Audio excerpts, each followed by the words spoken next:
매주 월요일마다 서울 부산시장 재보궐선거 소식 알아보고 있습니다. 오늘도 정치 분야 맡고 있는 KBS 이춘호 해설위원과 함께합니다. 자, 이 의원님 안녕하십니까? 안녕하세요. 자, 국민의힘 오세훈 후보와 국민의당 안철수 후보 참 우여곡절이 많았죠. 근데 오늘부터 단일화 여론조사를 시작했습니다. 결과가 언제 나옵니까? 네, 여론조사가 당초 오늘과 내일 이틀간 진행될 예정이었는데요. 3,200명이 대상인데 예상보다 응답률이 높아서 오늘 밤 8시 40분쯤에 조사가 끝났다고 합니다. 결과는 양당 참관인들이 도장을 찍어서 봉인했다가 내일 아침 실무협상단에 전달되고 오전 9시 반에 조사 결과가 발표된다고 합니다. 오전 9시 반이요? 그렇습니다. 네, 조사 방식을 보면요. 여론조사기관 두 곳이 각각 1,600명씩을 조사해서 합산했고요. 질문을 보면은 절반인 800명에게 단일 후보로 누가 더 적합하냐를 물었고 나머지 800명에게는 단일 후보로 누가 더 경쟁력이 있냐 이렇게 물었습니다. 100% 무선 전화 걸기로 진행됐습니다. 자, 여론조사가 시작되면서 두 후보의 공방이 오늘도 아주 치열했죠. 서로 어떤 점을 파고들었습니까? 네, 오늘 두 후보가 기자회견을 각각 열었는데요. 자신의 장점은 부각시키고 상대방의 취약점은 집중 공격했습니다. 그런데 단일화를 함께하는 후보들이 아니라 마치 여야 공방을 연상케 할 정도로 서로 직격탄을 날렸습니다. 예. 오세훈 후보는 안철수 후보를 실체가 불분명한 신기루 같은 후보라고 공격했고요. 안철수 후보는 민주당이 집중 공격하고 있는 내곡동 땅 문제를 꺼내서 오 후보가 사퇴할 수도 있다고 맞받아쳤습니다. 들어보시죠. 실체가 불분명한 야권연대, 정권 교체를 외치는 신기루와 같은 후보로는 이번 서울시장 선거 끝까지 불안할 수밖에 없습니다. 새로운 사실이 더 밝혀지고 당시 이를 증언하는 사람이 나타나면 야권 후보가 사퇴한 상태에서 선거를 치를 수도 있습니다. 단일화 이후의 비전에 대해서 오세훈 후보는 윤석열 전 검찰총장, 김동연 전 부총리, 홍정욱, 금태섭 전 의원 등을 거론하면서 이른바 개혁 우파 플랫폼을 만들겠다고 강조했고요. 안철수 후보는 결점이 없는 자신이 단일 후보가 돼야 야권이 이길 수 있고 나아가 더 큰 야권 통합으로 정권 교체가 가능하다고 반박했습니다. 자, 야권 상황은 그렇고요. 이 야권이 단일화되면 여당 입장에서는 이 단일화에 어떻게 대응하느냐가 아주 시급한 과제가 있는데요. 그렇습니다. 민주당 입장에서는 초반에 단일화가 쉽지 않을 것이다 이렇게 보는 관측이 있었는데요. 예. 지금부터는 야권 단일화의 파급 효과를 최대한 저지해야 하는 것이 핵심 과제가 됐습니다.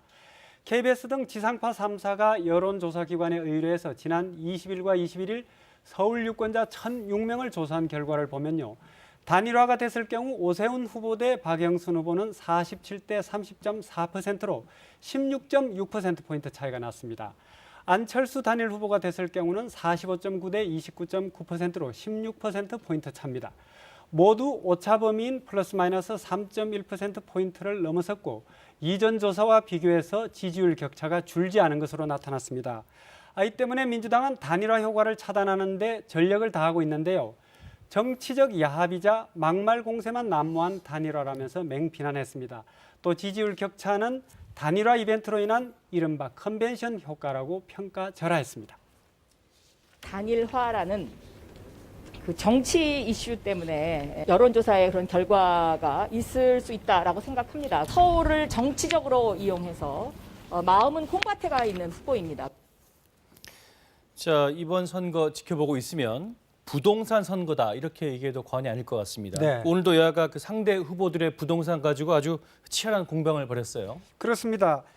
좀 전에 안철수 후보가 오세훈 후보의 내곡동 땅 문제를 거론한 장면이 나왔는데요. 예. 오세훈 후보는 안 후보가 여당의 흑색 선전에 편승하고 있다고 불쾌감을 표시했습니다. 여기에 민주당이 오늘 새로운 문건을 공개하면서 오 후보 공격을 재개했습니다. 지난 2007년에 당시 오세훈 시장이 내곡동을 시찰했다는 사실이 기록된 서초구 의회 회의록과 지난 2009년에 국토부와 협의한 내용이 담긴 국정감사 회의록을 제시했습니다. 시장이 직접 현장 실차까지 하고도 몰랐다고 발뺌하는 것은 그야말로 손바닥으로 하늘을 가리는 격입니다. 그러자 국민의힘은 지난 2007년 노무현 정부에서 내곡지구가 국민 임대주택 단지로 의결된 문서를 공개하면서 민주당의 셀프 보상 주장을 반박했습니다. 나치의 선전상인 괴벨스를 연상시키는 민주당의 행태를 보면서 역시 정말 찌질한 정당이다. 그러면서 국민의힘은 남편의 도쿄 아파트를 지난 2월에 매각했다고 밝힌 박영선 후보를 공격했고 박 후보는 코로나19로 거래가 뜸해서 뒤늦게 판 것이라고 반박했습니다. 아파트가 매각됐으니 그동안 일본 정부에 바쳐온 세금 액수를 정확히 밝혀주시기 바랍니다. 본인들의 약점을 감추기 위해서 뒤집어 씌우는 그런 공격이다라고 생각하고 있습니다. 이번엔 그럼 부산시장 선거도 좀 살펴볼까요? 여기도 그 정책 대결보다는 의혹 공방이 좀 치열한 것 같습니다. 부산은 지금 어떤 게 쟁점입니까? 네, 부산시장 선거에서는 이른바 네거티브 공방이 거셉니다. 박형준 국민의힘 후보가 여론조사에서 우위를 보이는 가운데 김영춘 민주당 후보가 각종 의혹을 제기하면서 추격하고 있는 양상인데요. 김영춘 후보는 박형준 후보가 가족 이름으로 LCT 아파트 2채를 구입해서 수십억 원의 이익을 봤다면서 투기 의혹을 거듭 제기했습니다.